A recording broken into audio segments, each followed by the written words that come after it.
नमस्ते, investing minds में आपका स्वागत है। मैं हूं उत्पल चौधरी और बात होगी आपकी निवेश से जुड़ी हुई खबर। तो आज जो बातचीत होगी वो सोना, चांदी, वेनेजुएला और अमेरिका पे बातचीत होगी और साथ में शेयर बाजार में क्या इसका असर पड़ सकता है। तो इन मुद्दों पे हम लोग चर्चा करेंगे। तो सबसे पहले बात करते हैं कि जैसा कि उम्मीद था कि सिल्वर और गोल्ड में तेज़ी देखा जाएगा, आज चूँकि जो जियोपॉलिटिकल सिचुएशन जिस तरीके से ग्रिम हुआ था, तो वो तेज़ी इस समय देखा जा रहा है और सिल्वर जो है वो लगभग 4.5% की तेज़ी है उसमें। जब मैं बुलेटिन रिकॉर्ड कर रहा हूँ तो इस समय सिल्वर चल रहा था 74.78 पे, जो इंडियन करेंसी के हिसाब से जीएसटी और सब कुछ जोड़ने के बाद, कस्टम वगैरह जोड़ने के बाद 2,22,290 ₹2,22,290 ये यहाँ पे इस समय ट्रेड कर रहा है। और अगर सोना को देखें तो उसमें 1.51% की बढ़ोतरी है और जो अगर डॉलर में देखें तो 4384 पे है प्रति ट्राई आउंस पे। और अगर इंडियन करेंसी में उसको कन्वर्ट करें जीएसटी वीएसटी जोड़कर 10 ग्राम पे, तो वो 1,38,478 पे है, 1,38,478 पे इस समय ट्रेड कर रहा है। जैसा कि देखा जा रहा है कि सिल्वर और गोल्ड में एक तेज़ी बनी रहेगी, लेकिन इसमें एक जो सबसे अहम चीज़ देखा गया था 2 तारीख को कि 74.50 एक बड़ा ज़बरदस्त रेजिस्टेंस हो गया था। ऐसा लग रहा था कि जैसे कोई छत बन गया है। सिल्वर जाता था, वहाँ से लौट कर आ जाता था, फिर जाता था, फिर वहाँ से लौट कर आ जाता था। तो वो चीज़ वहाँ पे ऐसा लग रहा था कि कोई मैनिपुलेट कर रहा है, कोई रोकने की कोशिश कर रहा है वहाँ पे। उस वक्त ऐसा नज़र था। लेकिन उसके बाद से अब वेनेजुएला वाला मामला आ गया और इस समय जो है, जब मैं बुलेटिन रिकॉर्ड कर रहा हूँ तो 74.78 के ऊपर चला गया है। तो मतलब 74.50 वाला जो दीवार था उसको तोड़ा है। अब उसको सस्टेन करता है, क्या करता है वो देखना होगा। और इसके ऊपर एक ब्रेकआउट भी देखा जा रहा था, जो हम लोग पहले भी बात कर रहे थे, जो एक ट्रायंगल बन रहा था और 74.50 के ऊपर एक ब्रेकआउट देखा जा रहा था। तो देखते हैं अभी दिन भर में यहाँ क्या रहता है, किस तरह की तब्दीली रहती है। तो सोना और चांदी इस समय तात्कालिक तौर पे काफ़ी मजबूत है, लेकिन ध्यान रखिएगा कि जियोपॉलिटिकल सिचुएशन के हिसाब से जब चीज़ें भागती हैं, तेज़ भागता है, तो उसके बाद से उसमें एक जो है बिकवाली भी देखी जाती है। तो इसलिए जो भी कीजिएगा आप सावधानीपूर्वक कीजिएगा। मोमेंटम है, मोमेंटम का आपको फ़ायदा किस तरीके से उठाना है, जो भी आपके एनालिस्ट होंगे उनसे पूछ कर कीजिएगा। लेकिन तेज़ी बनी रहेगी। तेज़ी के साथ साथ यहाँ मतलब ये एक ट्रेंड देखा गया है। अब इस बार का ट्रेंड चेंज हो जाए तो वो अलग बात है, क्योंकि इस समय कहानियाँ कुछ और हो चुकी है। लेकिन जो ट्रेंड देखा गया है कि इस तरह के सिचुएशन पे, जियोपॉलिटिकल पे जब तेज़ी आती है तो फिर वहाँ एक बिकवाली भी आती है, क्योंकि बहुत तरह के लोग घुसते हैं इसमें जो अब बेच कर जो है। लेकिन ओवरऑल गोल्ड और सिल्वर तो बुलिश है। हमें कोई छोटा सोच के लिए तो देखना नहीं है, हमें बड़े सोच के लिए देखना है। दूसरी बात कि जो कॉमिक्स में जो पोजीशन है इस समय, जो 2 तारीख को जो पोजीशन था गोल्ड का, वो 602 टन तुरंत डिलीवरी के लिए तैयार था, 602 टन। और जो है 530 टन जो है वो डिलीवरी के लिए नहीं था। और कॉमिक्स में जो सिल्वर का पोजीशन था 2 जनवरी को, उसमें था कि 39,573 टन, 39,573 टन जो है ये डिलीवरी के लिए तैयार था।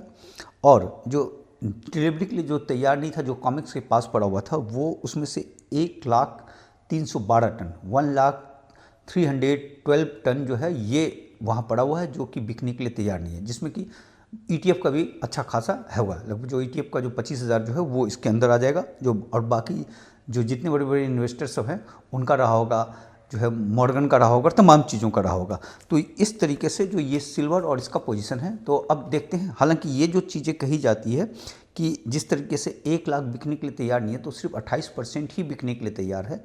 तो और इस समय जब वेनेजुएला वाला मामला ग्रिम हो गया है, तो इसके हिसाब से जो है यहाँ और भी सिल्वर जो है कम बिकने के लिए तैयार आ जाएगा। तो सिल्वर में एक तेज़ी देखी जाएगी, नो डाउट जो है सिल्वर बुलिश है, लेकिन सावधानीपूर्वक कीजिएगा। सावधानी शब्द हम ऑलवेज आपको कहते रहेंगे।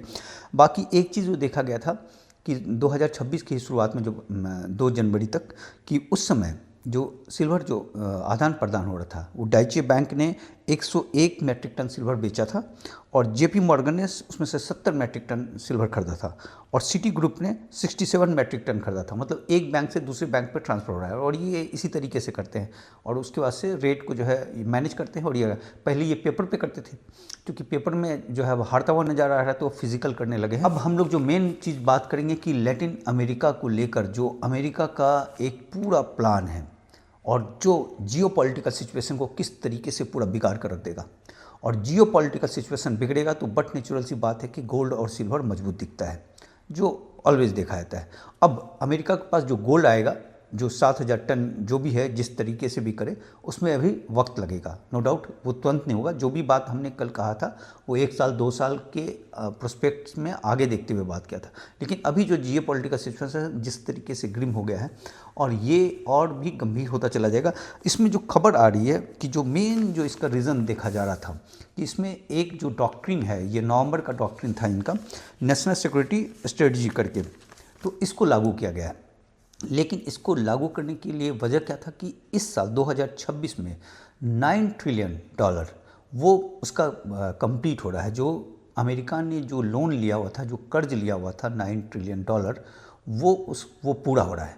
तो उसमें क्या होगा कि आपको वो पैसे देने पड़ेंगे जिनसे भी आपने लिया था। हालांकि उसमें ये तो इंटरेस्ट फ्री ही था, ऑलमोस्ट 0 या 0.1% से नीचे वाले इंटरेस्ट पे लिया गया था। तो इंटरेस्ट की रकम इसमें 9 ट्रिलियन पे ज़्यादा नहीं था। लेकिन चूँकि आपने किसी से लिया था तो आपको उसको देने पड़ेंगे। तो वो 9 ट्रिलियन देगा कहाँ से? क्योंकि इस समय अमेरिका का जो पोजीशन चल रहा था उस तरीके से खरीदार थे नहीं उसके। तो ऐसे में क्या करना पड़ता कि उसको नोट छापना पड़ता। तो अमेरिका की स्थिति इतना और भी बुरी हो जाती। तो ये जो फिर जो ये जो डॉक्ट्रिन था, नवंबर वाला जो डॉक्ट्रिन था, नेशनल सिक्योरिटी स्ट्रेटजी वाला जो है, इसको लागू कर दिया गया। अब इस डॉक्ट्रिन में है क्या?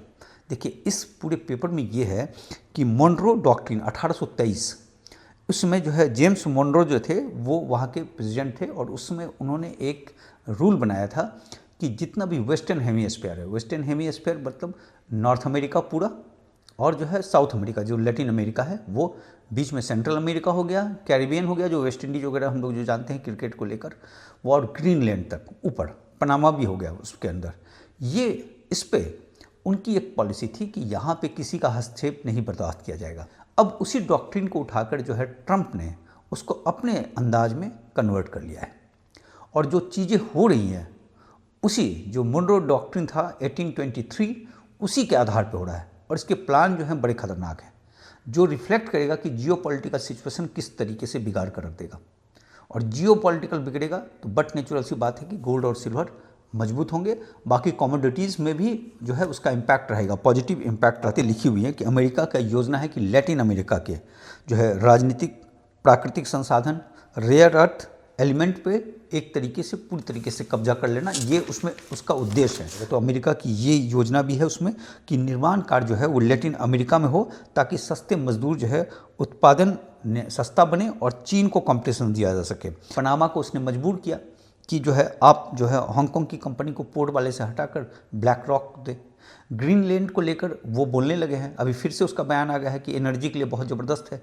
एक मैप उसके ही किसी सहयोगी ने डाल दिया कि फ्री ग्रीनलैंड, जिसमें जो है डेनमार्क के जो है हेड की तरफ से ये कहा गया कि भाई आप इसकी तरफ नज़र भी नहीं डालेंगे। वेनेजुएला के बाद जो अमेरिका का नज़र है अभी कोलंबिया पे है, जो ड्रग्स जो असली सप्लाई करता है कोलंबिया करता है, और उसके बाद से पेरू के पोर्ट पे है जो पोर्ट ऑफ चैन के, जिस पे चीन अपना निर्माण कर रहा है। साथ में उसका एक लक्ष्य है कि जो लैटिन अमेरिका में, खासकर ब्राज़ील भी उसमें शामिल है, वहाँ पे जिस तरीके से belt and road initiative BRI जो चाइना का बढ़ रहा है उसको हटाया जाए। और इस समय 2026 में जो चुनाव है वो ब्राज़ील में है और कोलंबिया में है, तो वहाँ पे किस तरीके से अपनी सरकार बनाई जाए। इस डॉक्यूमेंट्स में इनलिस्ट और एक्सपैंड पॉलिसी पूरी तरीके से है। जिस तरीके से उपनिवेशवाद था यूके का, उसी तरीके का ये पॉलिसी है पूरी तरीके से। लेकिन अमेरिका में जो है चाइना की मोनोपोली बढ़ रही थी, चाइना अफ्रीका को पूरी तरीके से ले लिया है और यहाँ उसका बढ़ रहा है, तो वो एक टसल यहाँ पे बहुत तेज उभर कर आएगा। हालांकि चाइना की तरफ से अभी कोई रिएक्शन नहीं आया है, बहुत मतलब रिएक्शन ऐसे ही आया है कि भाई इनको नहीं पकड़ना चाहिए, इनको छोड़ देना चाहिए, तमाम बातें, लेकिन कोई एग्रेसिव रिएक्शन नहीं आया है उसकी तरफ से।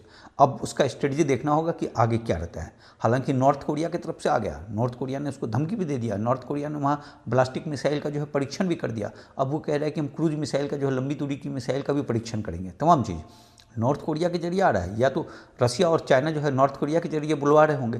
अब ये सब चीज़ें धीरे धीरे जैसे से डेवलप होगी उसके बाद पता चलेगा। लेकिन जियोपॉलिटिकल सिचुएशन बहुत ग्रिम हो गया है और जिसका जियोपॉलिटिकल का असर जो है गोल्ड में भी पड़ता है, सिल्वर में भी पड़ता है, वो चीज़। और सिल्वर में एक दूसरी भी कहानी है, सप्लाई एंड डिमांड की कहानी है, तो वो भी एक इम्पैक्ट रहेगा। वेनेजुएला के पास जो है $19.98 ट्रिलियन का पूरा रिसोर्स है, तेल वगैरह मिला के, गोल्ड वगैरह मिलाकर, सिल्वर वगैरह सब कुछ मिलाने के बाद। और अमेरिका का जो है लगभग $38 ट्रिलियन के आसपास का है। तो 19 ट्रिलियन की एक संपत्ति उसको मिल गई। हालांकि इससे कितना निकाल पाएगा, किस तरीके से कर पाएगा, ये काफ़ी स्ट्रगल है, लेकिन आ तो गया उसके पास। जैसे उसने इराक में किया, जैसे उसने बाकी कंट्री में किया, वो उसी तरीके से कर सकता है। उसको कौन रोकने वाला है? जब किसी राष्ट्रपति को उठाकर वो 28 मिनट के अंदर लेकर जा सकते हैं। वेनेजुएला की संपत्ति के बारे में तो हमने बात कर लिया। अब इस डॉक्ट्रिन के हिसाब से जो उसकी योजना है पूरी लैटिन अमेरिका में, तो लैटिन अमेरिका में जो है बहुत ज़बरदस्त रिसोर्सेज हैं।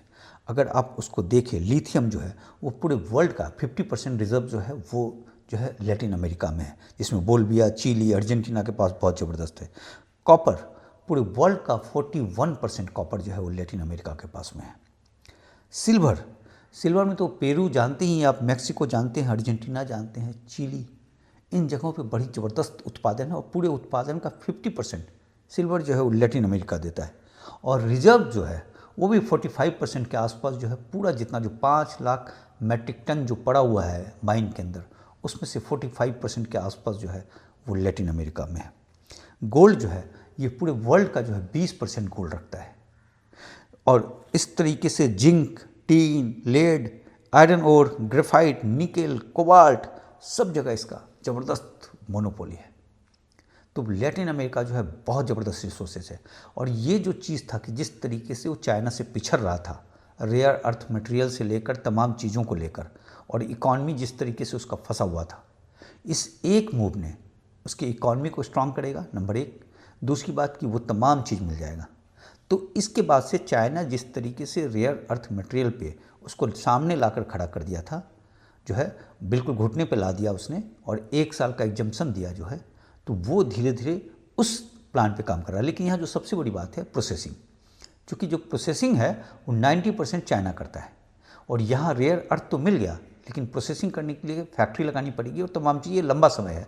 तो वो फैक्ट्री जो इसकी योजना है कि लैटिन अमेरिका में लगाएंगे, क्योंकि लेबर सस्ता मिलेगा और तमाम चीज़ मिलेगा। और वहाँ जलवायु वगैरह का जो विरोध होता है अमेरिका में, वो चीज़ लैटिन अमेरिका में होगा नहीं, वो तो अमेरिका की दादागिरी चलेगी। तो इस तरीके से इसकी पूरी योजना है, जो है ताइवान पे हमला कर सकता है। लेकिन जो चाइना का जो स्ट्रेटजी है, चाइना सबसे पहले बिजनेसमैन है, फिर वो जो है कंट्री है। तो उस पॉइंट ऑफ व्यू से वो धमकाता रहेगा, लेकिन ऐसा लग नहीं रहा है कि वो जो है ताइवान पे हमला कर देगा। चूँकि उसको करने से क्या होगा कि एक तो आर्थिक नुकसान होगा उसका, नंबर एक। विश्व व्यापार उसका लगभग जो है नीचे हो जाएगा, थम सा जाएगा। जो है यूएसए और जापान से सीधा चुनौती मिलने लगेगा उसको। अंतर्राष्ट्रीय अलगाववाद उसको फेस करना पड़ेगा। हालांकि ग्लोबल टाइम्स के हिसाब से वो धमका जरूर रहा है ताइवान को, तमाम चीज़ कर रहा है, लेकिन अटैक करेगा ऐसा दिख नहीं रहा है।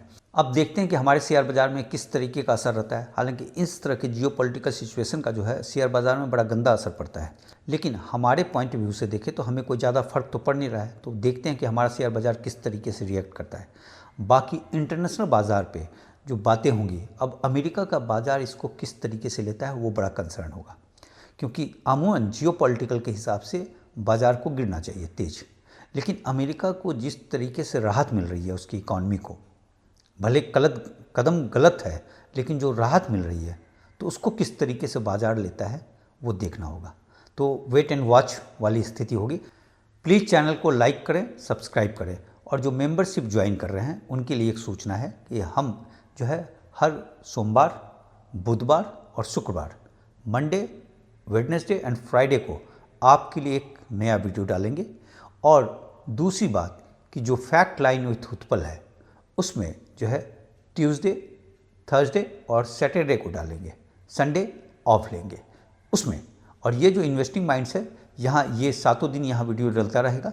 और इसमें एक बात का ध्यान रखिएगा कि यहाँ कोई भी गुणवत्ता में कोई कमी नहीं होगी। जैसा आपको बुलेटिन मिल रहा था उसी तरीके का मिलता रहेगा। लेकिन जो मेंबर्स बन के कुछ शिक्षा के प्रति जो योगदान कर रहे हैं, उनके लिए मेरा फ़र्ज़ बनता है कि मैं उनके लिए कुछ वीडियो बनाऊं। तो वो वीडियो बनाऊंगा और हफ्ते में 3 दिन देने की कोशिश करूंगा। बस प्लीज़ लाइक चैनल को करें और सब्सक्राइब करें।